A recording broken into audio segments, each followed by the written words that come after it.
they're going to be #1 in the country come Monday or so? You know, that's what I'm saying. That's like the dumbest thing in the world, that you have a poll right now, you know, when nobody's played anybody, after maybe one game, after 2 games. It's, you know, I didn't watch the game, but I'm sure Colorado looked a lot better than the 20th best team in the country. So I think it gives an overinflated view of themselves to the top teams, and it undervalues the bottom teams, and it gives them a hell of a lot of motivation.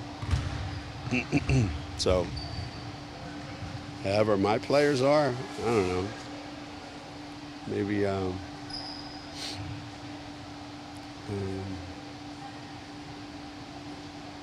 maybe we should have what's our NIL?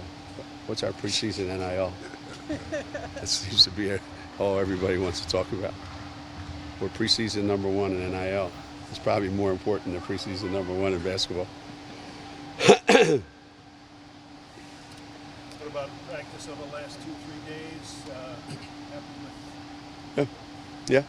I mean, it's the worst thing ever is getting ready for the first game of the year, because you have so many unknowns. You have more unknowns than you have knowns. You're dying to see what your team looks like, what their identity could be, how some young players respond to the lights that they're going to be under now, how people respond to maybe their roles have changed a little bit since we have more players available to us.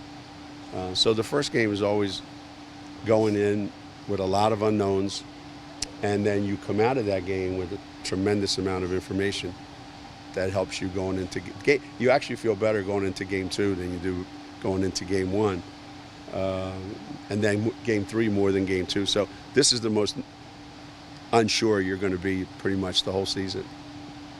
What do you think Page's greatest attribute is as a player?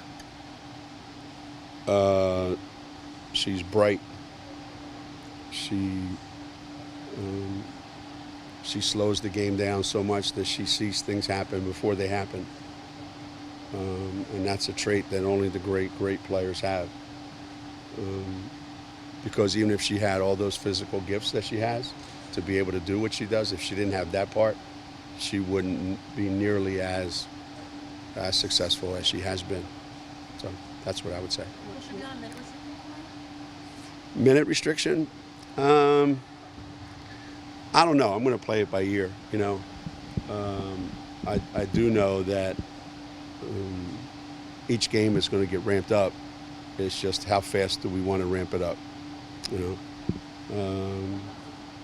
So practices have been good, you know. And it's a fine line, you know, when you think about it. I don't want to wear her out in practice, but she needs a lot of reps because she wants to get all the dust off. So she's put me in a bad spot right now, and I'm trying to be fair to her and try to be an adult and think about the future instead of just right now. So yeah, there will be, but I don't know what it is yet, you know. Be a little more than the last game for sure. Will Caroline start again? Yeah, for right now, yeah, unless something changes between now and then, but yeah. Geno, how do you keep everything in perspective? Like, I know you're good at that with the players, but like, oh, maybe you're going to be #1 to start the season, and you guys have everybody, you know, all the great players that you have. Like, what's something that you tell them to kind of keep their heads focused, like where it needs to be? Well,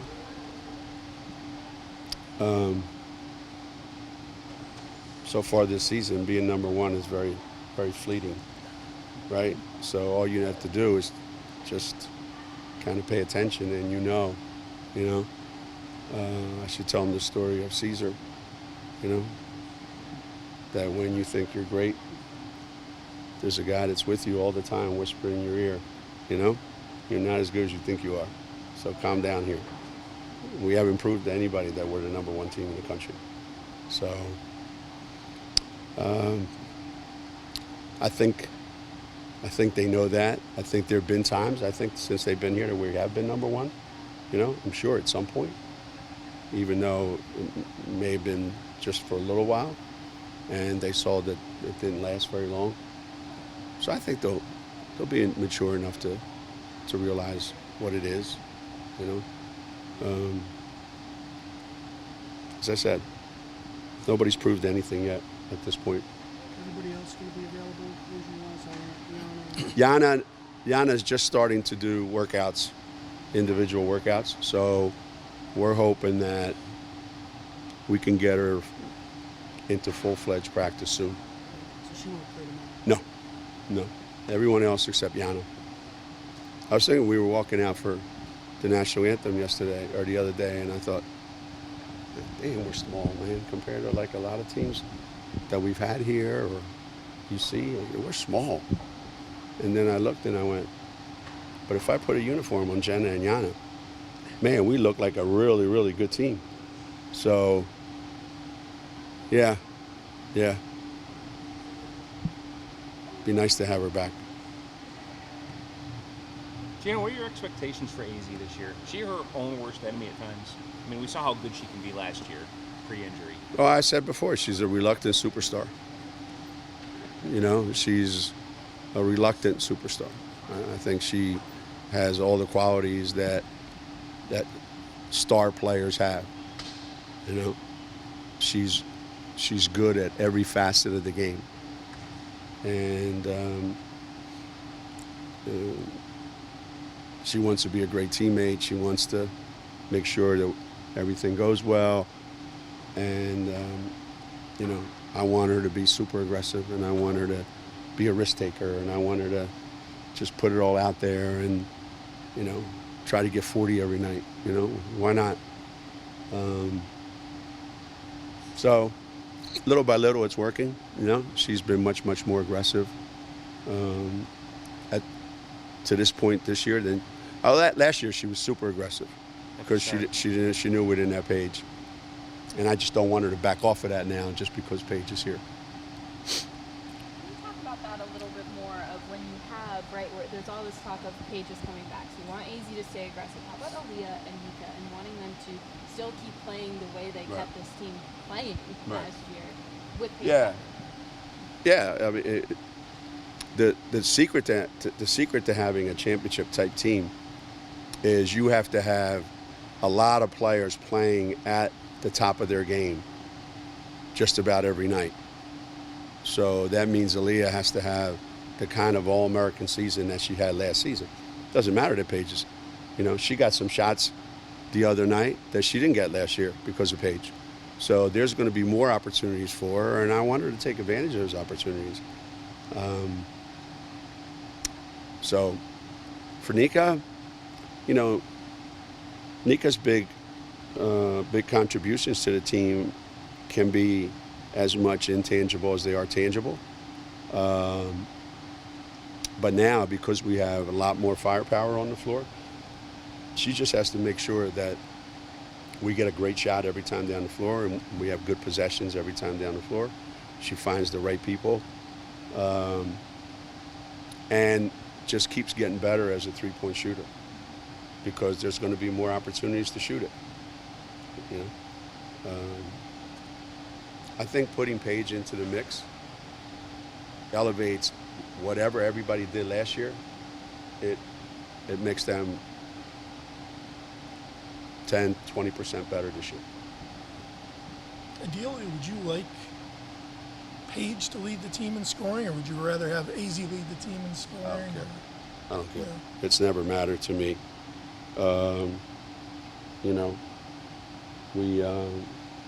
We tend to go game to game sometimes, and let's see how the game goes.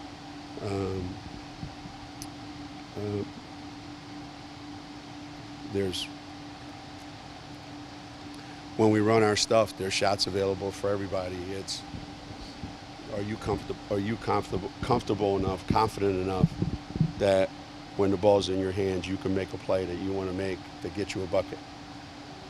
And one night it might be you, another night it might be you, another night it might be you.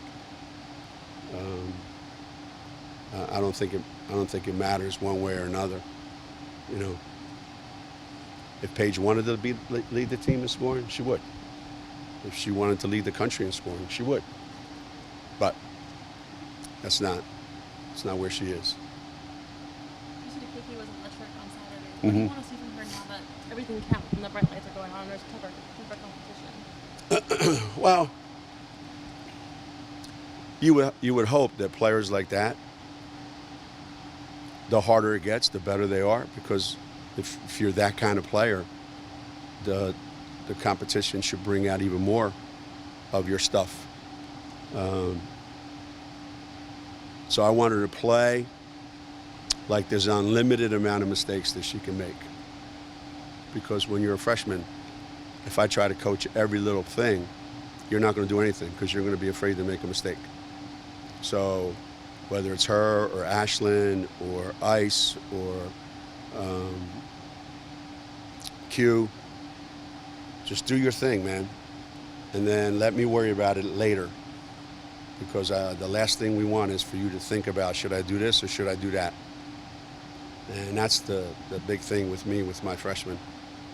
You know, go out, play, do your thing, do what we've taught you, do what your gut instincts tell you, use your God-given talents, okay? Trust in yourself, believe in yourself. Then we'll watch film tomorrow. Then we'll see what the jury decides. Has Ashlyn gotten better at not trying to make every single little thing perfect? Yeah, a little bit. She goes through cycles, you know. She competes at a real high level. You know, she competes like she should be on a championship team. That's her competitive level. And you know, you saw the one rebound she got the other day, where you know it was pretty impressive. There's a lot in her tank.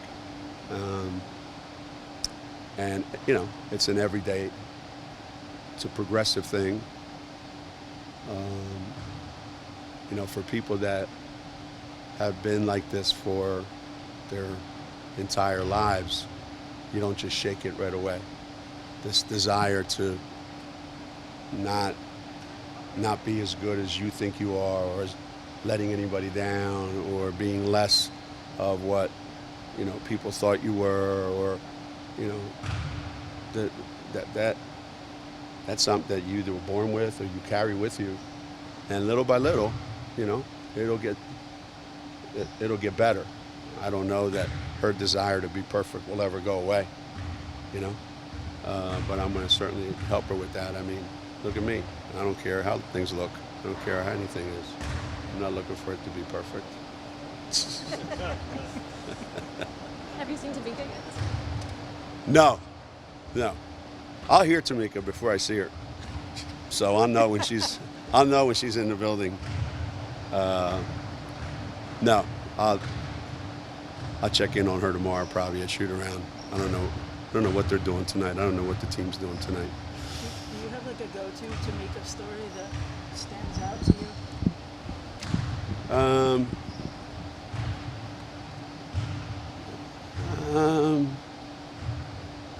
I don't know. Tamika's, she's just. You always think she'd be a coach?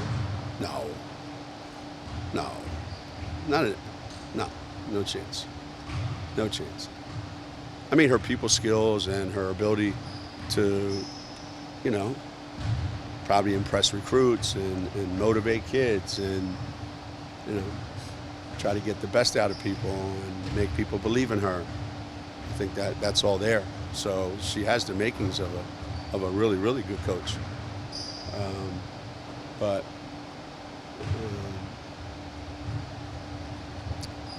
Tamika made you,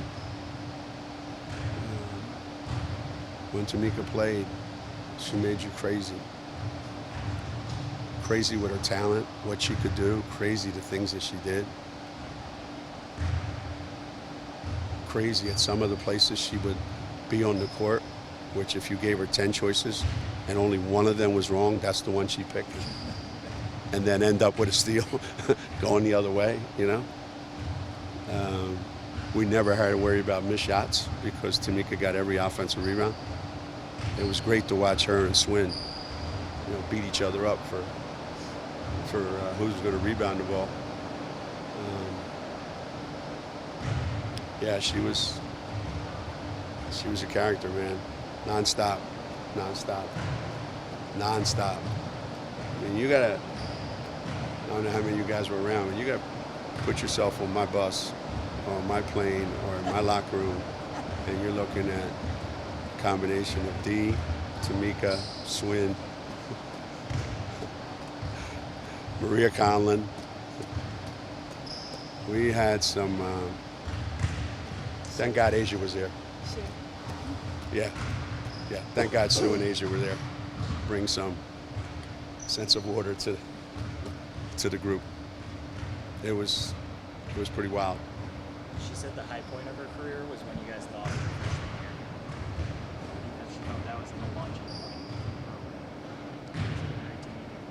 her program. Yeah, that freshman year was really.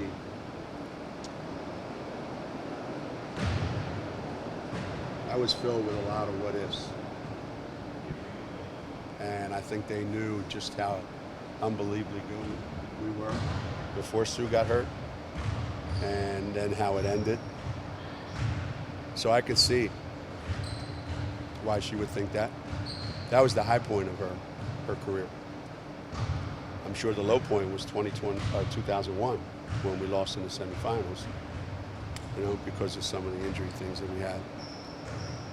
So, yeah, I think Tamika experienced pretty much every emotion there is to go through here in this program. Have you gotten used to seeing former players in coaching roles on the other side and facing against them? Say it again? Have you gotten used to seeing former players as coaches and playing against them? Man, not just my players. Every time I turn around, the kid from Southern, Kate, I'm like, did you really have 18 when we played you? I said, somehow I don't remember that. She said, well, do you remember Tina blocking my shot like 6 times? And that's why I went out there and started shooting threes.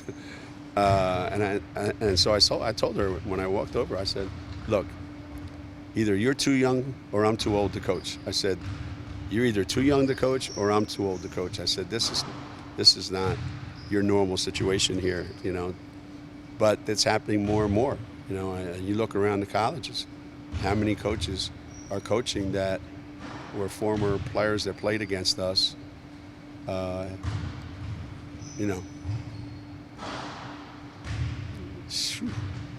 It's an eye-opener. It sure is. It is an eye-opener. Tell you what's a worse eye-opener. Like my grandson's over there shooting him up. He's 13, and he's going to East Catholic next year, so he'll be a freshman at East Catholic. And we had a kid here on campus in October that's a freshman in high school, and it's probably one of the top 20 players in America. And I'm thinking, talking to a kid my grandson's age. So what's this world coming to? You've been around long enough to coach a grandchild of somebody you coached in the 80s, right? Oh, sure. Sure. Not that I'm trying to rush that on you. Sure.